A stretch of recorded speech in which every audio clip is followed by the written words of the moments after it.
vintagey,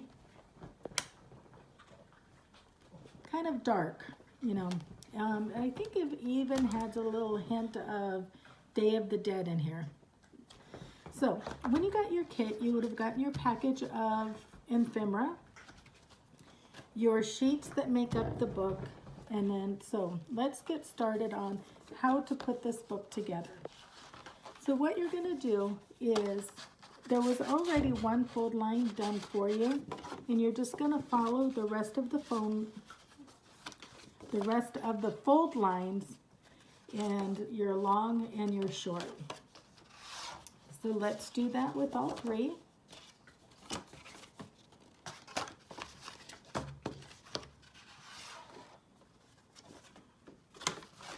Okay, so when you stack them, you want to stack them with their spines together and the shorter flap on the inside. Once you got all three done, you're going to leave one laying down flat. Pick up the second one. So on the back side, you're going to add your glue. Doesn't take a lot because this glue is amazing. And you don't want to get too close to the edge, so when you lay it down, it doesn't ooze out. So when you're doing this, what's most important is that your spines line up as best as possible. The rest of it, if it's a little off, you're not going to notice it, because once you get everything covered, it hides it.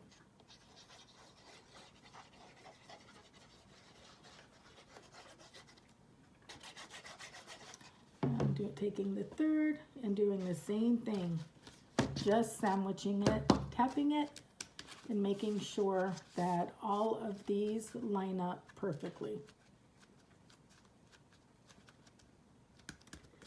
Okay, and that's what makes this book super simple, right? We do sell the blanks in our store for $7.99, and it is on sale. Everything in the store is on sale for 20% off with the code SAV20. Probably should have mentioned that a long time ago, and the sale will go through Monday. So back to my album. So then you're going to take the sheet that has your front and back cover on it. You can use your paper trimmer, but what I like to do is just use my scissors and cut everything out. The fact that this is already a little shabby, it's easy to just cover it up. If it's a little crooked, but I think that adds to it. You're going to ink your edges. This is optional, but I like to do it because it just takes that crispness off of the side and brings some more shabby into it. So I intentionally do it to where it gets on the edges. And you're going to want to do this on all of your pages after you cut them out.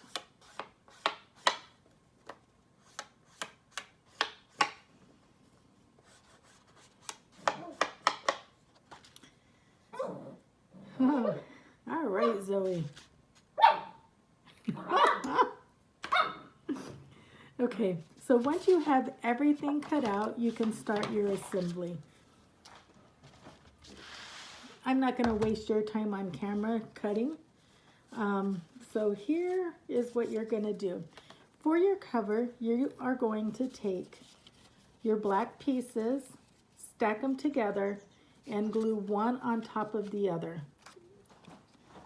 And as you can see, by doing that, you get that lift, that dimension without using foam squares. I like to do that on the covers of my album so that with touch, they don't start to come up. All right, before we put this down, I want to show you what I did to just bring some more depth into it. Sorry about that. So if you did the add-on bundle, I have this purple glitter marker, And you're just going to press it down until the tip turns purple. I've used mine quite a few times, so it's already purple. And you're just going to come in and follow the darkness that already exists in the picture. And what this is doing is it's adding extra darkness to it, but it's shimmery. Can you see how that shimmers? Gorgeous.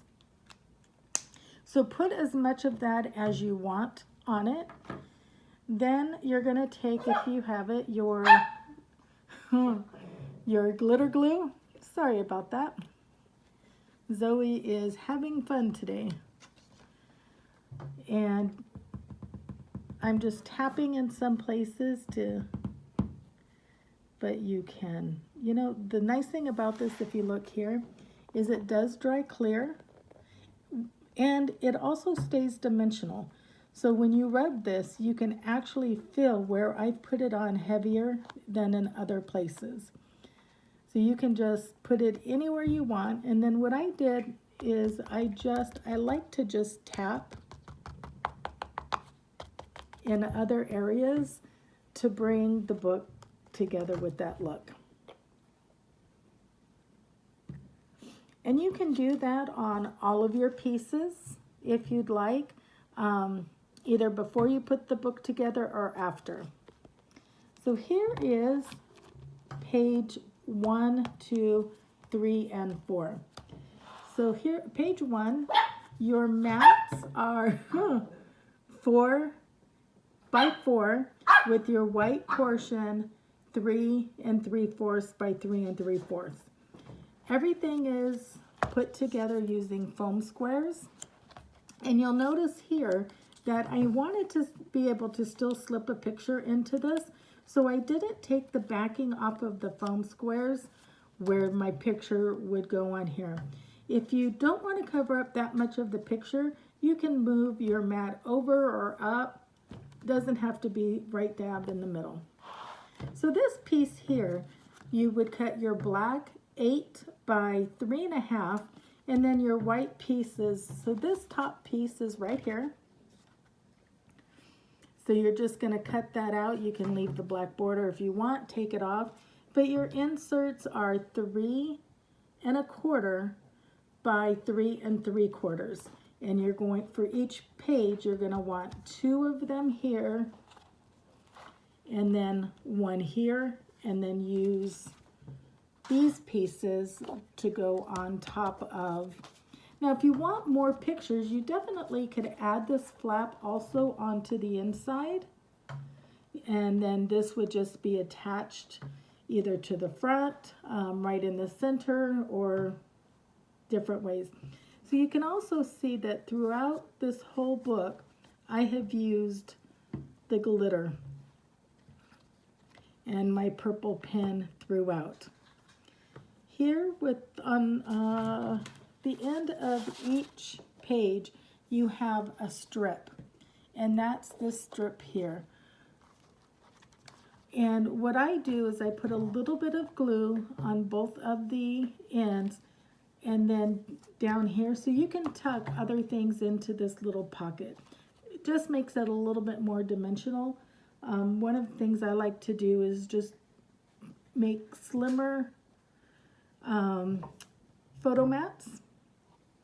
Okay, so your next page, and all of these are here for you to cut out and then ink your edges. All right, so on this page, here's your Alice. Again, 4 by 4, 3 3/4 by 3 3/4, 4 by, 3 1/2 by 8, and then your mats are 3 1/4 by 3 3/4.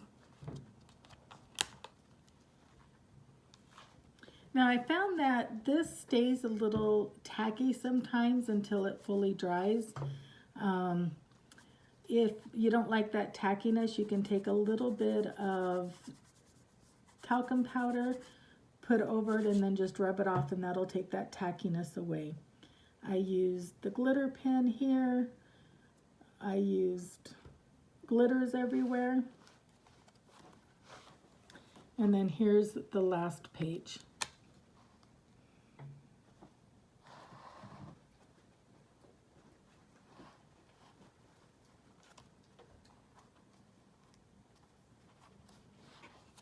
The back, and then your spine. If you have any questions, let me know. Otherwise, that's how you put together my album. Thank you for joining us today. We'll talk soon.